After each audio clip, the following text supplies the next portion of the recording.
الحمد لله نحمده ونستعينه ونستغفره ونؤمن به ونتوكل عليه ونعوذ بالله من شرور أنفسنا ومن سيئات أعمالنا من يهده الله فلا مضل له ومن يضلل فلا هادي له ونشهد أن لا إله إلا الله وحده لا شريك له ونشهد أن محمدا عبده ورسوله صلى الله عليه وعلى آله وأصحابه وبارك وسلم كثيرا كما تحب وترضى عدد ما تحب وترضى. أما بعد فأعوذ بالله من الشيطان الرجيم. بسم الله الرحمن الرحيم. إن عدة الشهور عند الله 12 شهرا في كتاب الله صدق الله العظيم. اللهم صل على سيدنا محمد وعلى آل سيدنا محمد وبارك وسلم. Toutes les louanges reviennent à Allah subhanahu wa ta'ala, le tout clément, le tout miséricordieux. En ce jour de Jumu'ah, de vendredi, paix et salutations également sur notre bien-aimé et vénéré prophète Muhammad Mustafa sallallahu alayhi wa sallam. Louange à Allah subhanahu wa ta'ala qui nous a donné tawfiq d'être en vie pour bénéficier à nouveau en cette année du mois de Rajab et bientôt Inch'Allah du mois de Ramadan. Allah subhanahu wa ta'ala dit dans le Coran: Inna iddata ash-shuhuri 'inda Allah 12 shahran fi kitabillah. Le nombre de mois auprès d'Allah est de 12 dans la prescription d'Allah, le jour où il créa le ciel et la terre, et 4 d'entre eux sont sacrés. Mes chers frères, durant l'année, Allah subhanahu wa ta'ala, il a sélectionné des périodes, des moments dans lesquels il est plus facile pour une personne d'atteindre la taqwa, la piété, d'avoir plus de récompenses. Ces périodes bénies, choisies par Allah subhanahu wa ta'ala, nous permettent de chercher son pardon, de le connaître davantage et de se rapprocher de lui plus rapidement. Le calendrier islamique, basé sur le cycle lunaire, se compose de 12 mois, dont chacun dure entre 29 et 30 jours. Parmi les 12 mois de l'année, Allah subhanahu wa ta'ala a désigné 4 d'entre eux comme étant particulièrement sacrés. 3 qui se suivent, Dhul Qa'da, Dhul Hijjah et Muharram et Rajab. Ces mois donc se distinguent par le caractère unique et leur importance spirituelle. Rajab en langue arabe signifie grandeur, sacré. Donc Rajab en islam c'est un mois sacré. Si on compare, cela est comparable à une saison, une période de l'année où la terre elle est fertile, propice à la plantation.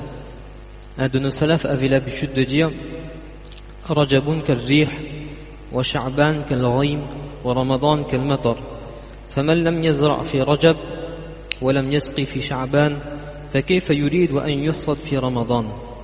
La traduction: le mois de Rajab est comme le vent, Sha'ban est comme les nuages, Ramadan est comme la pluie.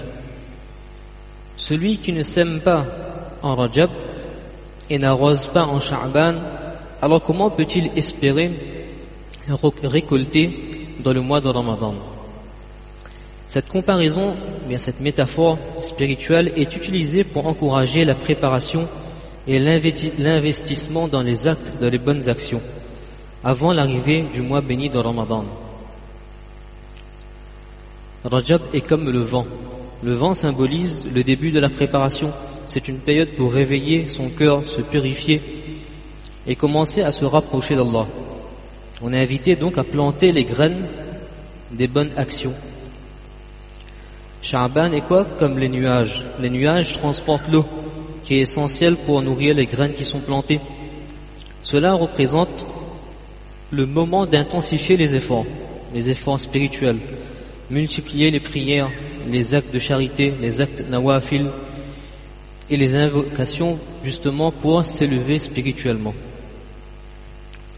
Ramadan, elle est considérée, elle est comparable, comme on a vu, comme la pluie. La pluie, c'est le moment de récolter les fruits des efforts faits dans Rajab et Sha'ban.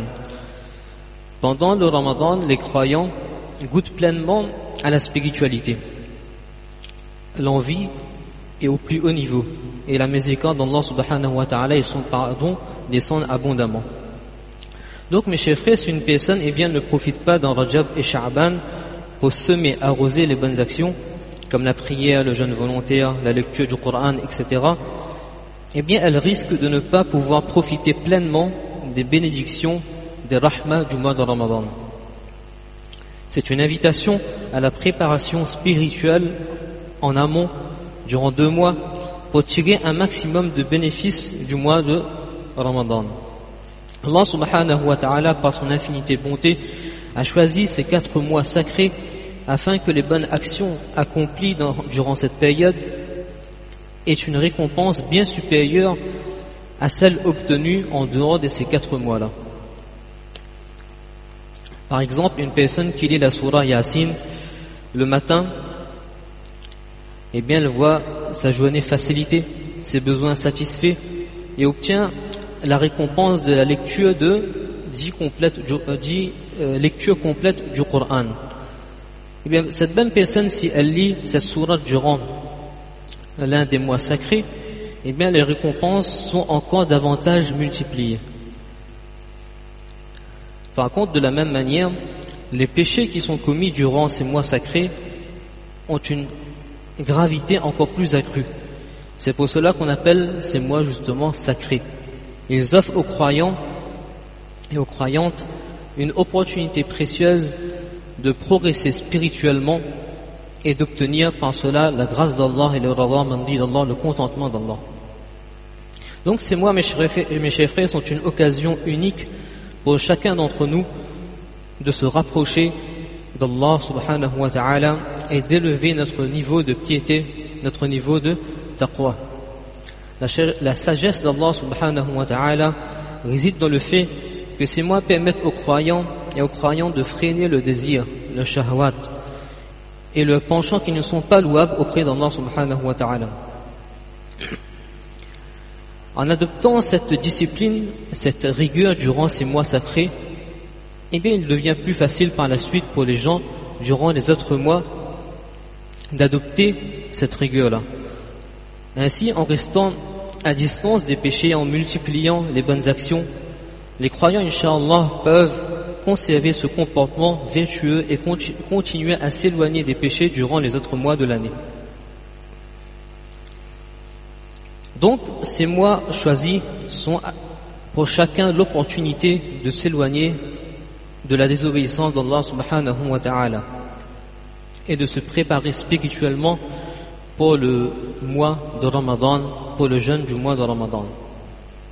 Parmi ces mois sacrés, de plus, on retrouve le Hajj, l'un des piliers de l'islam qui se déroule en Dhul Hijjah. Ibn Rajab rahimahullah a mentionné que le mois de Rajab, c'est la clé des mois du bien et des bénédictions de Rahman.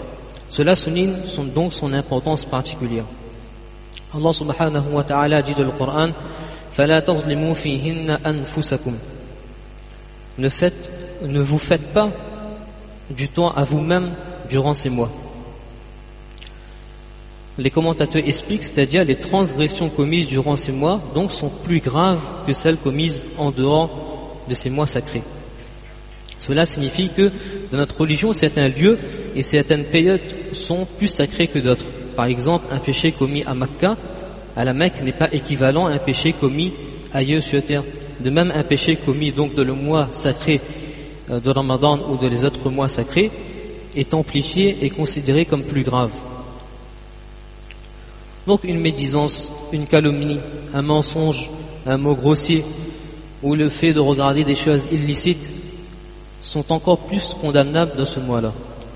C'est pour cette raison, mes chers frères, nous devons saisir l'importance de ce mois sacré et profiter au maximum pour tirer le frein sur nos shahwats, sur nos désirs, sur nos passions et faire tawbah, nous repentir sincèrement. Le prophète sallallahu alayhi wa sallam a dit: Ittaqil maharim takun a'bad an-nas. Préserve-toi des interdits, tu seras le plus dévot, le plus pieux des gens. Ainsi, celui qui souhaite être parmi les plus pieux doit d'abord s'efforcer à éviter les péchés. Le premier palier pour un salik, pour celui qui entreprend la voie qui mène vers Allah subhanahu wa ta'ala, le premier palier, la première étape à délaisser, c'est les péchés. La définition même du mot taqwa, c'est l'abandon des péchés. Nombreux sont les musulmans et musulmanes qui entrent dans le mois de Ramadan avec des grands projets, des grandes ambitions, mais ressortent inchangés. Pourquoi? Parce qu'ils n'ont pas pris le temps justement de se préparer spirituellement.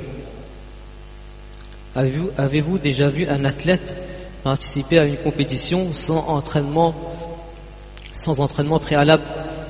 De la même manière, il est illogique d'entrer dans le mois spirituel, dans un terrain spirituel du mois de Ramadan sans préparation. C'est comme si quelqu'un, quelques jours avant le mois de Ramadan, dit « c'est bon, j'arrête les péchés, les relations illicites, la drogue, etc. » Eh bien, tu tiendras 3, 4, 5 jours au début du mois de Ramadan, peut-être une semaine, et ensuite, cette routine recommence, il retombe dans les travers. Et là, on se demande pourquoi rien ne change après le Ramadan. Eh bien, c'est logique, la réponse est logique. La préparation en amont n'était pas faite pour préparer de la meilleure façon ce mois de Ramadan. On n'a pas pris le temps de préparer ce mois béni de Ramadan. Une petite parenthèse, c'est la même chose pour les huffaz. Un de nos célèbres oustaz dans la qira'at disait qu'il ne se rappelle pas durant les mois bénis de Ramadan, durant la journée qu'il préparait sa partie à réciter durant la tarawih, qu'il passait son temps à réviser cette partie-là durant toute la journée. Et le cheikh nous explique pourquoi. Parce que, eh bien, cela a déjà été fait durant les autres mois de l'année. Le cheikh nous dit encore, le Qarisan nous dit que lorsqu'il montait sur le musalla le soir pour faire la salat de tarawih, Allah subhanahu wa ta'ala faisait que le Coran coulait sur sa langue. Il n'y avait aucun effort à faire. Et le cheikh nous donne l'explication. Premièrement, c'est l'effort constant en amont pour la mémorisation du Coran. Et deuxièmement, créer cette relation avec le Coran durant toute l'année. Que nos huffaz ne soient pas des huffaz du Ramadan, mais des huffaz de toute l'année. Créer cette relation intime avec le Coran durant toute l'année, mais pas que pour le mois de Ramadan. Nos pieux prédécesseurs, les salafus salihin, accordaient une grande importance à la préparation de ce mois béni de Ramadan. Pour eux, le mois de Rajab marquait le début de cette préparation. Ils considéraient ce mois comme une période idéale pour s'éloigner de la désobéissance d'Allah subhanahu wa ta'ala ou de leur penchant et augmenter leur acte d'obéissance afin de mieux accueillir ce mois, cet invité de la part d'Allah subhanahu wa ta'ala, ce mois de Ramadan.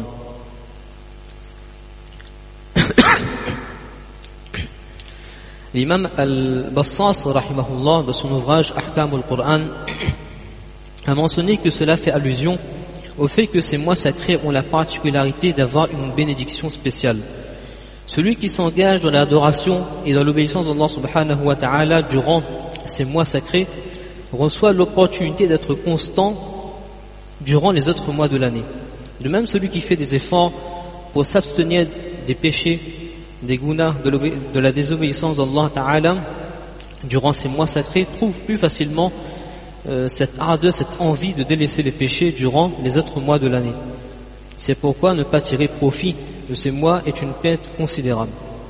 Donc un musulman, un musulman, c'est celui qui se soumet entièrement à Allah subhanahu wa ta'ala. Ya ayyuhalladhina amanu udkhulu fi silmi kaffa.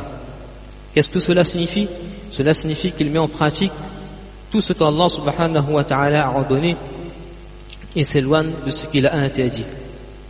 Nous l'avons vu, c'est la définition du mot taqwa. Souvent quand on entend le mot taqwa, on pense que c'est de faire beaucoup d'actes d'adoration. Mais la définition de taqwa, c'est d'obéir à Allah subhanahu wa ta'ala et de délaisser les interdits. Si tu veux être constant pendant le mois de Ramadan, garder cette ardeur durant tout le mois, eh bien il faut que tu te prépares en amont dès maintenant.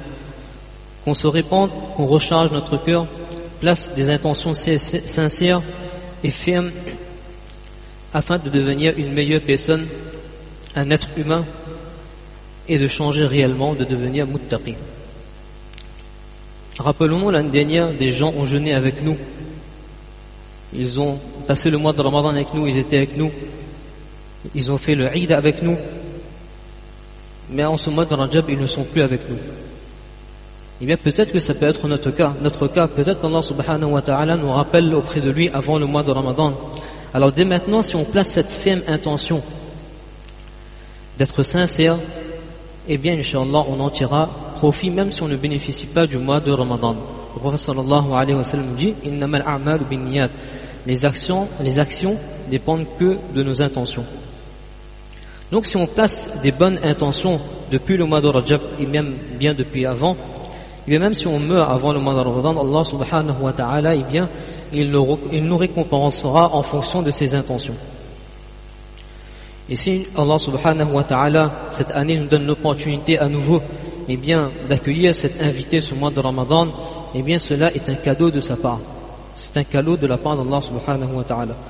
Donc, il est très important pour chacun d'entre nous de profiter de ces mois sacrés, de faire l'intention dès maintenant de ressortir transformé avec, si on pourrait dire, cette diplôme de piété. On se prépare spirituellement dès maintenant pour accueillir ce moment béni et en tirer tout le bien qu'il peut apporter. La sagesse derrière la sacralité de ces mois qu'Allah subhanahu wa ta'ala a choisi réside dans un enseignement profond. C'est maîtriser l'âme incitatrice au mal. L'ego, cette même âme qui nous pousse souvent à suivre nos passions et nos désirs. Allah subhanahu wa ta'ala, de sa sagesse infinie, a établi ces mois comme une école spirituelle où nous apprenons à freiner nos passions, à purifier nos cœurs et à réformer nos comportements. Donc le but même, si on regarde ces mois sacrés-là, eh bien c'est de discipliner l'âme et de corriger notre ego. Dans notre vie quotidienne, nous voyons parfois des gens qui prient ou jeûnent, mais qui ne parviennent pas à maîtriser leur colère, leur orgueil ou leur médisance. Pourtant, les actes d'adoration sont là. Mais le but est clair, rectifier l'âme et rendre l'homme soumis à Allah subhanahu wa ta'ala et non esclave à son propre nafs. Allah subhanahu wa ta'ala dit dans le Coran: أَفَرَأَيْتَ مَنِ اتَّخَذَ إِلَهَهُ هَوَاهُ وَأَضَلَّهُ اللَّهُ عَلَى عِلْمٍ. As-tu vu celui qui prend ses désirs comme divinité, pour divinité, c'est-à-dire qui prend son nafs comme divinité, et qu'Allah égare en toute connaissance? Eh bien, mes chers frères, dans cette période sacrée du mois de Rajab, Allah subhanahu wa ta'ala nous appelle à réformer notre âme et dompter nos passions. Ce que nous pouvions nous permettre dans les autres mois doit être restreint ici, dans ce mois de Rajab. Cela nous apprend à freiner nos envies pour qu'en sortant de ces mois, Inch'Allah, nous soyons disciplinés et prêts à adorer Allah subhanahu wa ta'ala de manière sincère et éclairée. Allah subhanahu wa ta'ala nous donne tawfiq donc de tirer le maximum profit de ces mois sacrés et de faire cette intention, Inch'Allah, de corriger son nafs. Wa akhiru da'wana alhamdulillahi rabbil alamin.